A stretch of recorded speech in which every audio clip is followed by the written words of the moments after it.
Hi everyone, welcome back to another very short but also very informative YouTube tutorial. In this video, I am going to teach you how to fix Snapchat crashes on iPhone. So let's begin right away. The very first step is to open the settings and then scroll down until you reach General. Click on General, then scroll down again and click on iPhone storage. Once it is done loading, scroll down until you reach Snapchat. Click on Snapchat and then click on Offload App.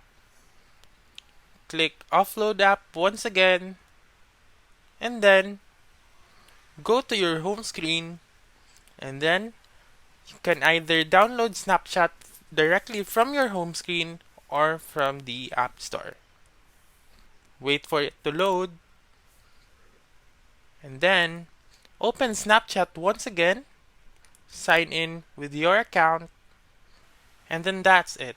You should now be able to open your Snapchat app. So that's all for this video. Let me know in the comments section if this works out for you. For more helpful tutorials like this, please subscribe to our channel and don't forget to click that notification bell. Thank you for watching and have a wonderful day.